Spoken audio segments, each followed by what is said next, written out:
მოგესალმებით, ეს არის გადაცემა ანტიბიოტიკი, ჩვენ მისი წამყვანები თამარ მიქაძე და ნინო ურშაძე გახლავართ. ჩვენ დღევანდელი გადაცემის სტუმარია სამოქალაქო აქტივისტი ნიკოლოზ ბეჟუაშვილი და მადლობა მას მობრძანებისთვის. როგორც ჩვენი ბოლო პერიოდის ეპიზოდების მთავარი თემა, რა თქმა უნდა, დღესაც იქნება ქვეყანაში მიმდინარე მოვლენები.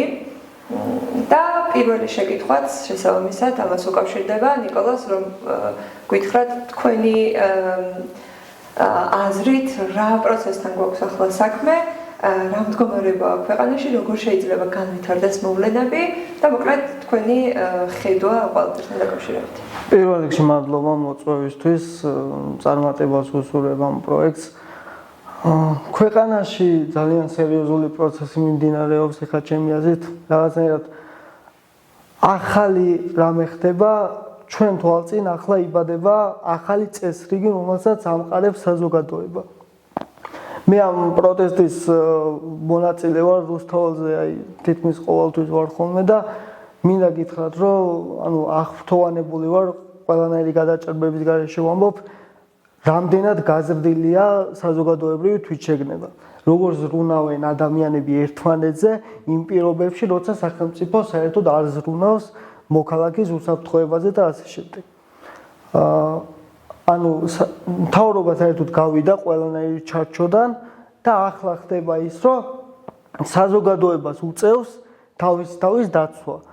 აი როგორც ადამიანი, როცა კომფორტის ზონიდან გამოდის, მაშინ ვითარდება, იგივე ხდება ახლაც, როცა საზოგადოება მოექცა წნეხში, მოაქცია მთავრობამ, მოხდა მისი პიროვნული ზრდა და ჩვენ ახლა ვუყურებთ პროცესს, როცა აღარაფერი არც დაშინება, არც მოსყიდვა, არც მუქარა აღარ მოქმედებს და საზოგადოება მოქმედებს თავისი რწმენის მიხედვით.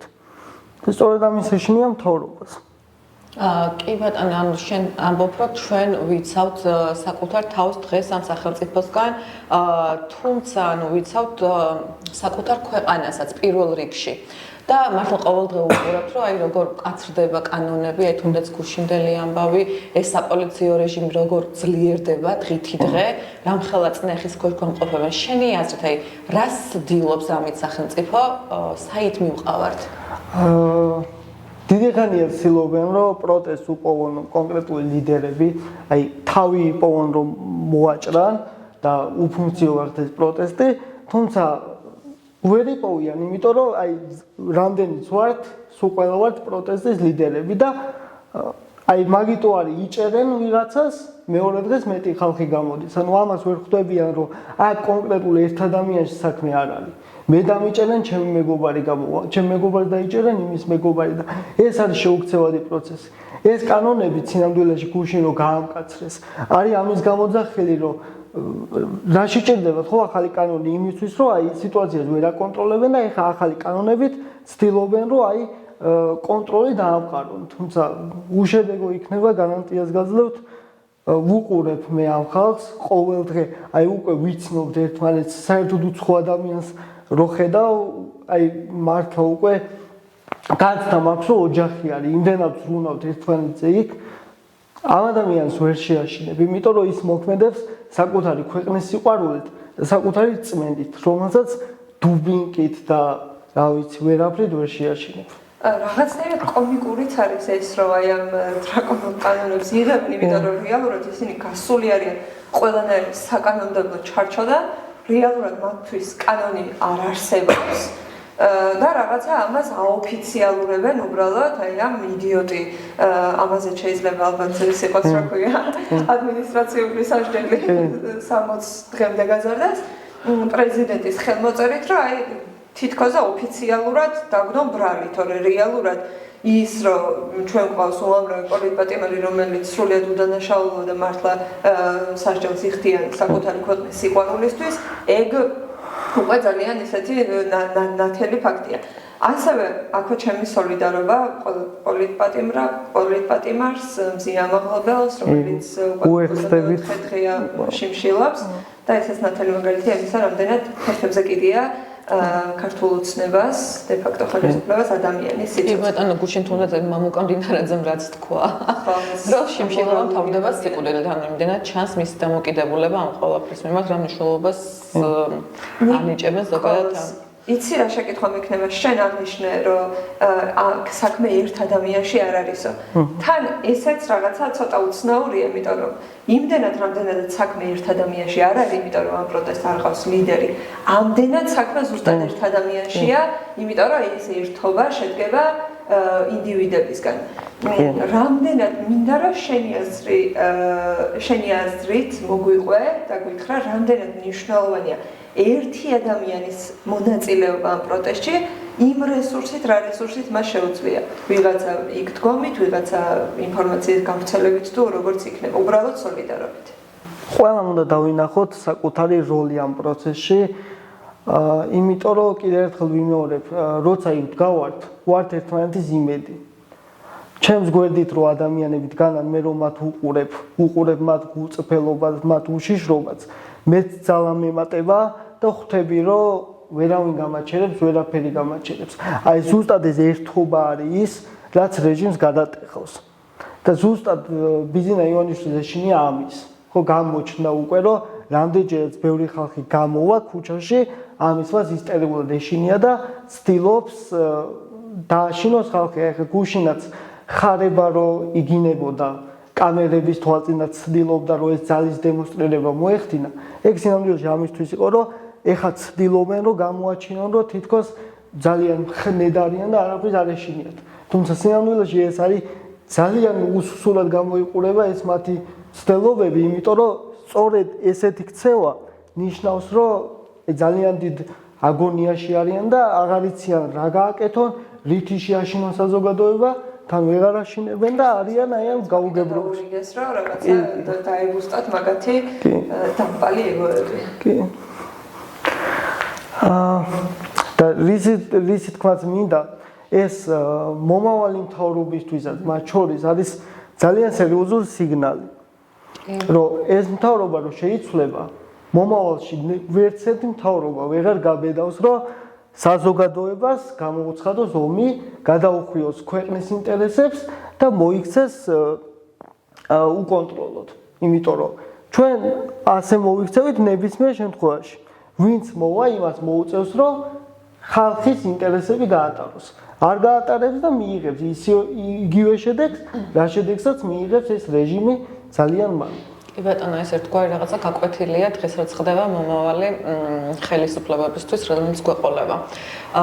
რეგიონულ პროტესტს რომ შევეხოთ, შენი აზრით, რამდენად მნიშვნელოვანია, რომ აქ რეგიონშიც ხდებოდეს რაღაცა და აი რაღაცნაირად შევძლოთ აქ მცხოვრები ადამიანების გამოფხიზლებაც, იმიტომ რომ თითქოს რაღაცა ხდება, ანუ აქაც არის აქტივობები, აქაც რაღაცა აქციებს ვატარებ, თუმცა დიდი ნაწილი მაინც საზოგადოების რაღაცნაირად დუმს. შენი აზრით, აი როგორ შეიძლება ამ ადამიანების გამოფხიზლება და რაღაცა რომ მივიტანოთ აქამდე ამ ადამიანებამდეც ინფორმაცია, რომ რაღაცნაირად, ანუ ძალიან დიდი საფრთხის წინაშე ვართ და ყველა მნიშვნელოვანია, რომ ყველამ ხმა მოიღოს ამ რეჟიმის წინააღმდეგ.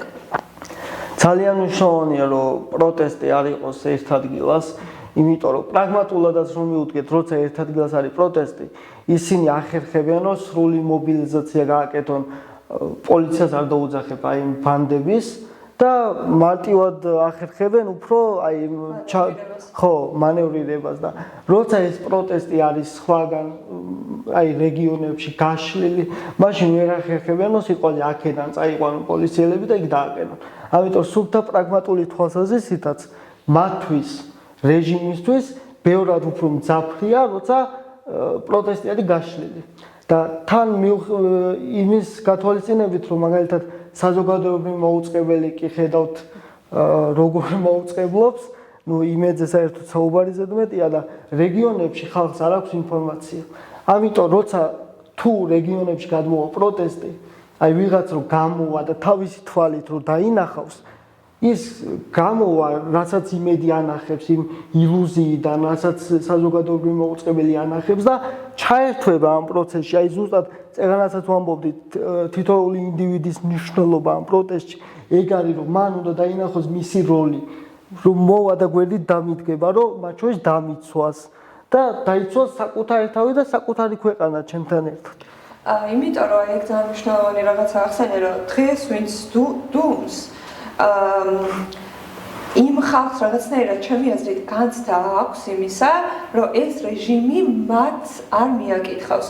თუმცა ეს, რა ვიცი, დიქტატურის დამყარება, საპოლიციო რეჟიმი და ასე შემდეგ არ ახალია და ეს მხოლოდ საქართველოში არ მომხდარა და არ ხდება და ამის უამრავი მაგალითი გვაქვს, რომ რეჟიმს საერთოდ არ ადარდებს ის ადამიანი, როგორც ესეთი ცნება, ინდივიდი, როგორც ადამიანი არ ადარდებს და ნებისმიერ შემთხვევაში ის მიუკაკუნებს ბრჭყალებში მათ მხარდამჭერსაც იქნება თუ დაშინებულ ადამიანს საჭიროებიდან გამომდინარე და შესაბამისად ეს რანაირად შეიძლება მივახვედროთ ამ ხალხს, რომ ამ ბრძოლაში ერთად ვართ და თუ კი რაიმე სიკეთეს მოვიპოვებთ ჩვენ ამ ბრძოლით, ეს სიკეთე მათთვისაც გვინდა და მათთვისაც იქნება და ეს არ არის რაღაცა განყენებული პირადი კეთილდღეობისთვის ცხოვრობენ ისინი, პირადი კეთილდღეობისთვის ცხოვრობენ დღეს ეს რაღაცა ჩინოვნიკები და მავნებლები და ჩვენ ვიბრძვით საყოველთაო კეთილდღეობისთვის.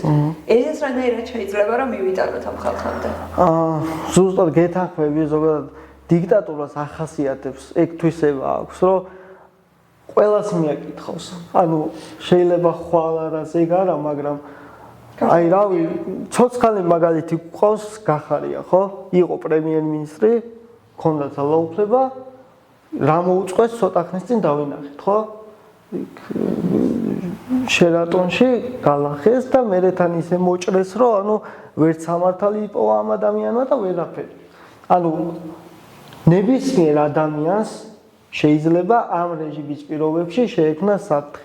ზუსტად ეს არის ჩვენი ამოცანა, რომ ამ ადამიანებს უნდა დავანახოთ, რომ კონკრეტულ სახელებში არ არის საქმე. ვიღაც პოლიციელი კი არა, ვიღაც პოლიტიკოსი რომ დაიჭირეს. და მე სიტყვაზე ის პოლიტიკოსი არ მეხატება გულზე. პოლიტიკოსში არ არის საქმე. დღეს რო პოლიტიკოსი დაიჭირეს, ხვალ შეიძლება შენ დაგიჭირონ. ზეგ შეიძლება შენი მეგობარი დაიჭირონ. კონკრეტულ სახეებში არ არის საქმე. ეს უნდა ავხსნათ და მათ შორის მინდა გამოვეხმაურო თეატრის ინიციატივას, რომ იწყებენ რეგიონებში სიარულს. ეს არის ძალიან მნიშვნელოვანი და რეჟიმს სინამდვილეში ყველაზე მთავარი ჩემი აზრით რაც შეეშალა იყო ეს, რომ შეეხო ხელოვნებას და ხელოვან ადამიანებს. რაც ძალიან დიდი ძალა აქვს მათ სიტყვას, მე დიდი ხანი ველოდებოდი ამ გამოღვიძების პროცესს და თეატრმა და ხელოვნებამ გაიღვიძა. ეს პროცესი აუცილებლად მოიცავს მათ შორის რეგიონებსაც და ჩვენ უნდა ვესაუბროთ ადამიანებს, ავუხსნათ ეს ყველაფერი, რაც ისედაც თვალსაჩინოა, მაგრამ რატომღაც ისინი არიან ილუზიაში, თავის სივრცეში არიან ჩაკეტილები და ვერ ხედავენ. ეს სივრცე უნდა გავარღვიოთ და ავხსნათ რა არის მოცემულობა. თუმცა ისიც არის, რომ რაღაცნაირად იმ ხელ მასშტაბები მიიღო ამ რეპრესიამ, ამ ხალხის წამებამ და პატიმრებამ დაშინებამ, რომ რაღაცნაირად ეს ყველა შეგვეხო. იმიტომ რომ რაღაცა 3 მილიონამდე ვართ სულ და აქედან რომ 300 ადამიანი ნაწამებია და 500 რო დაკავებულია, გამორიცხული არის, რომ ისეთი ამ ხალხს შორის არ იყოს რაღაც შენი მეგობრის მეგობარი, შენი ახლობები და ასე შემდეგ და ეს ძალიან ახლოს არის თითოეულ ადამიანთან მისული. აქვე ერთი ჩემთვის ძალიან მნიშვნელოვანი ეს და მინდა რომ მუდმივად ამაზე ვილაპარაკოთ, რომ ეს რაღაცა პასუხისმგებლობა, კი ახლა ჩვენ ესე აღვიქონთ, რომ ჩვენი მთავარი მტერი არის ბიძინა ივანიშვილი, რომელზეც არის ესეთი ვერტიკალურად მთლიანი ძალაუფლება დამყარებული და მას ემორჩილებიან, თუმცა არ უნდა დაგვაუწყდეს, რომ ის პასუხისმგებლობა, რაც ამ ნაწამები ხალხის მიმართ არსებობს, ეკისრება თითოეულ ადამიანს, რომელიც ამ ბრძანების შესრულებაში და მე კიდე რაღაცა მოხალისეობრივად ვიღაცამ ზედმეტად დაარტყა თუ მოსამართლემ, რა ვიცი 10 დღისნა თუ 15 ჩასვა, ეს ყველანაირი პასუხისმგებლობა ნაწილდება. რამდენადაც ვერტიკალურად მოდის ეს ძალაუფლება, იმდენად ვერტიკალურად პატარა ქვემოთ პაიქსაც კი ეკისრება ეს პასუხისმგებლობა და მათ შორის იმ ადამიანებს, ვინც ამაზე არ რეაგირებს. გეთანხმები მაგაში, რო დავფიქრდეთ, ხო? ცალკეულად აღებული ბიძინა ივანიშვილი ამ თავის პაიკების გარეშე თუნდაც ხარება რო ავიღოთ და ეს ძალოვანი უწყებები და ასე შემდეგ ვერაფერს ვერ გააკეთებთ. ანუ იმდენად ჩიშარაა რომ ხედავთ თქვენ საკუთარ ამომრჩევლებსაც კი ესაუბრებოდა მინის უკნიდან. ანუ ეს ადამიანი ამ თავის რაღაცა ბოროტ განზრახვას ახორციელებს აი ამ პაიკების მეშვეობით. და ამ პაიკებს არ ეგონოთ რომ რა ვიცი, მხოლოდ ბიძინაზე არის პასუხისგებლობა. ბიძინა ივანიშვილი გაიქცევა, მე ამის მოლოდინი მაქვს რომ როცა მიხვდება რომ მოკლედ ვეღარაფერს ვერ აკეთებს, გაიქცევა. ოღონდ არ გეგონოთ რომ ამ პაიკებსაც თან წაიყვანს და მათზე იზრუნებს. პირველ რიგში ისინი გაიწირებიან. და მათ აუცილებლად მოუწევს ამ ყველაფერზე პასუხისგება როგორც მორალური, ისე სამართლებრივი მიუკერძოებული სასამართლოს წინაშე. ხო და კარგი იქნება რომ რაღაცა სხვა მსგავსი რეჟიმის და სასროლის ისტორიებს გადახედონ, რომ ვერავინ გაურბის ამ პასუხისმგებლობას. ეს კიდევ ერთხელ მეორე განახალია და პირველად ჩვენთან არ ხდება.